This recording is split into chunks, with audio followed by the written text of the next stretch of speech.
মুসলমান আমার নবী এমন নবী, রহমাতুল লিল আলামিন, এমন বরকতের নবী।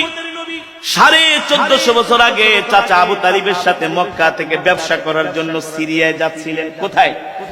সিরিয়ায় যেতে জর্দান পরে জর্দানের মরুভূমির মধ্যে আল্লাহর নবী হঠাৎ করে একটু অসুস্থ হয়ে গেলেন।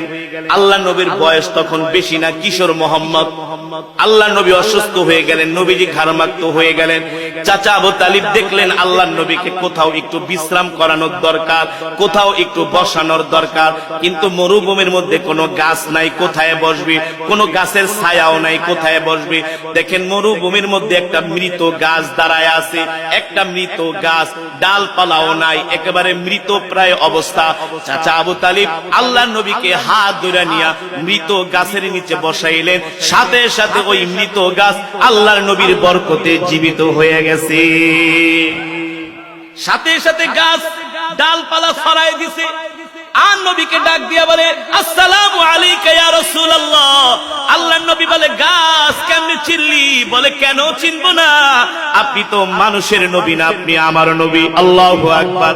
আপনি আমার নিচে বসেছেন, আমি ছিলাম মৃত, আপনার বরকতে আমি জিন্দা হয়ে গেছি।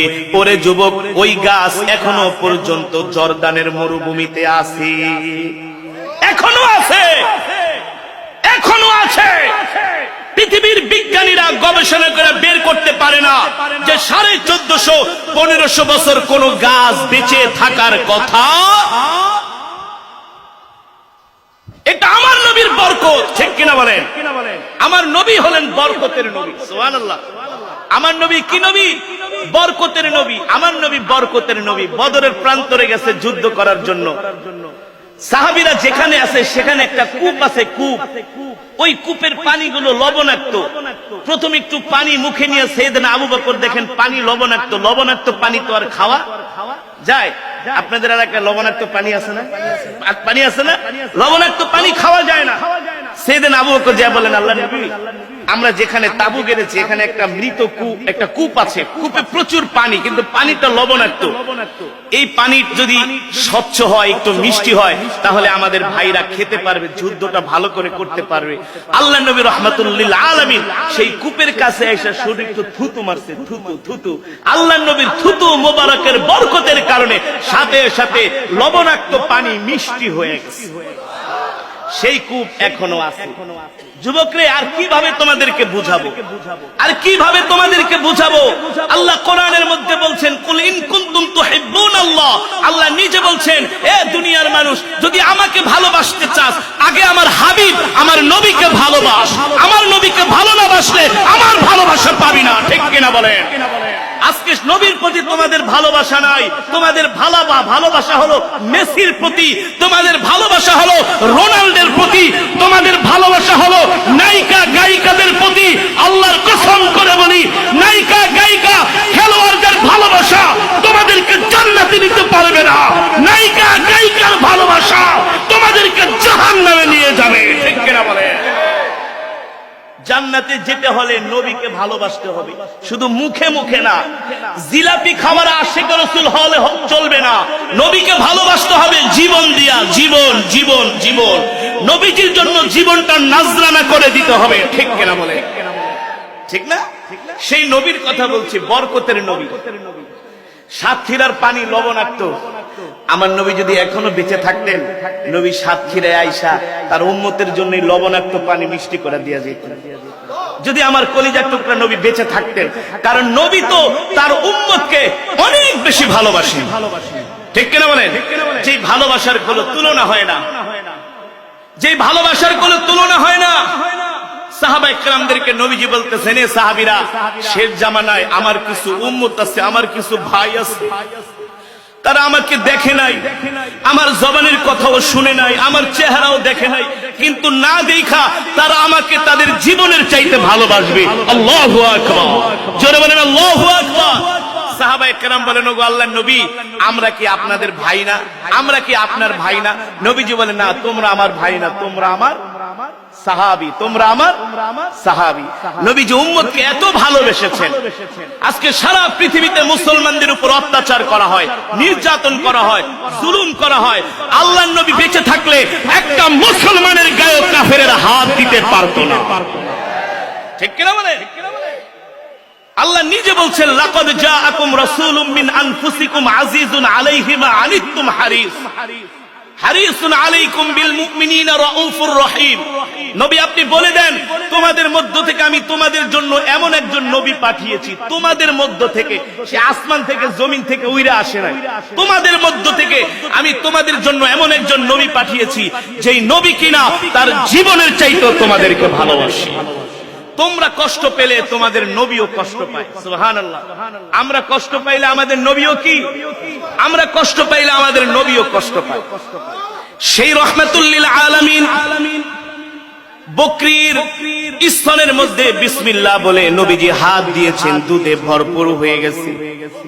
বরকি ডাক দিয়া বলেন, ওগো আল্লাহর নবী তাড়াতাড়ি করে দুধ দোয়ান, আমি দুধের ভার সইতে পারি না। উম্মে মাআবাদ বলেন, আমি ঘরের দরজা দিয়া তাকায় তাকায় দৃশ্যগুলা দেখতেছি, এমন দৃশ্য আমি কোনোদিন দেখি নাই, কল্পনাও করি নাই। আল্লাহু আকবার। আরে দেখবা কিভাবে, সে তো রহমাতুল লিল আলামিন। এবার আল্লাহর নবী দুধ দহন করলেন, এক পাত্র দুধ হয়ে গেল। নবীজি সাইয়েদনা আবু বকরকে ডাক দিলেন, তাআলাউ ইয়া আবু বকর ইশরাব, খান। সাইয়েদনা আবু বকর বলেন, আপনি আগে খান। আল্লাহর নবী বলেন, আপনি আগে খান। আল্লাহু আকবার। কেমন দয়ার নবী, নিজে আগে খায় না, আগে সাহাবীকে খাওয়ায়। আর আমরা হইলে কি করব? আগে নিজে খায়া লই, আগে নিজে খাই। আমি পিপাসায় কলিজা শুকিয়ে যাচ্ছে, আগে নিজে খায় নি। আল্লাহর নবী বলেন, না আবু বকর, আগে আপনি নিজে খান। নবীজি নিজের হাত দিয়া সাইয়েদনা আবু বকরকে দুধ পান করায় দিলেন। সাইয়েদনা আবু বকর দুধ পান করার পরে আল্লাহর নবী নিজে পান করলেন। এবার বললেন, আবু বকর দেখেন দেখেন দুধের কি অবস্থা। সাইয়েদনা আবু বকর বলে, ওগো আল্লাহর নবী ফিদাকা আবি ওয়া উম্মি ইয়া রাসূলুল্লাহ, ওগো নবীজি আপনার জন্য আমার মা বাবা আমি কুরবান হয়ে যাই। আল্লাহু আকবার। যেমন দুধ তেমন আছে, এক ফোঁটাও কমে, যেমন দুধ তেমন আছে, এক ফোঁটাও কমে নাই। আল্লাহু আকবার। উম্মে মাআবাদ বলেন, আমি ঘর থেকে সব দৃশ্যগুলা দেখতেছি আর নয়ন ভৈরা দেখতেছি, যুবককে দেখতেছি, এমন দৃশ্য তো আমি কোনোদিন দেখি নাই। এবার আল্লাহর নবী বললেন, আবু বকর যান দুধের পাত্রটা নিয়ে ঘরে দিয়ে আসেন। সাইয়েদনা আবু বকর বললেন, বোন নেও দুধের পাত্র, তুমি খেও, তোমার পরিবারের লোকদেরকে খাওয়ায়ও। এই কথা বলে দুধের পাত্র দিয়া আল্লাহর নবী আবার তিনি মক্কা থেকে আবার সেই বাড়ি থেকে মদিনার দিকে রওনা শুরু করবেন। উম্মে মাআবাদ ডাক দিয়া বলে, মান আনতা ওয়া মা আনতা, কি তোমাদের পরিচয়, কোত্থেকে তোমরা এসছো? বলে, জিতু মিনাল মক্কা। কোথায় যাইবা? বলে, জিনা মিনাল মাদিনা, আমরা মদিনায় যাব, আমরা হলাম মুসাফির। এবার আল্লাহর নবী সাইয়েদনা আবু বকর আবার হাঁটা শুরু করলেন। উম্মে মাআবাদ বলে, আমি আস্তে করে ঘর থেকে বের হইলাম, দেখি ওই দুইজন লোক মরুভূমির মধ্যে দিয়া হেঁটে হেঁটে যাচ্ছে। আল্লাহর নবী যতটুকুন হাঁটে আকাশের মেঘমালা আমার নবীকে ছায়া দেয়, নবীর গায়ে রোদের আলো লাগতে দেয় না। আল্লাহু আকবার। জোরে বলেন আল্লাহু আকবার। উম্মে মাআবাদ বলে, আমি দূর থেকে তাকায়া তাকায়া ওই যুবককে দেখতেছি আর যুবকের দিকে হাত বাড়ায় বলতেছি, যেও না যেও না যেও না, তোমাদের মতো বরকতের মেহমান আমি আজ পর্যন্ত কোনোদিন পাই নাই। তোমাদের চেহারা দেখলে, তোমার চেহারা দেখলে শুধু দেখতেই মন চায়। উম্মে মাআবাদ বলেন, যতটুকুন পর্যন্ত আমার চোখের নজর গেছে ততটুকুন পর্যন্ত আমি তাকাইছিলাম, দেখি আকাশের মেঘমালা ওই যুবককে ছায়া দিতেছে। আল্লাহু আকবার।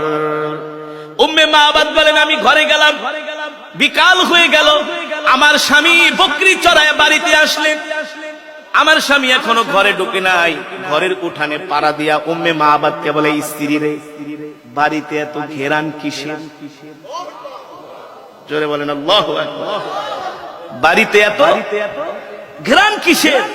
এখনো ঘরে ঢুকে নাই। উম্মে মাআবাদ বলে, স্বামী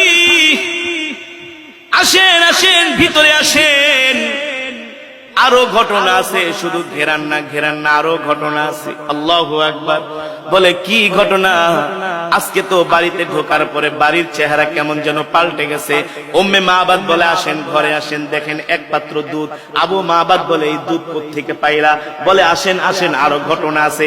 যায় দেখেন অসুস্থ বকরিটা সুস্থ হয়ে গেছে। দুধে স্তন ভরপুর হয়ে গেছে।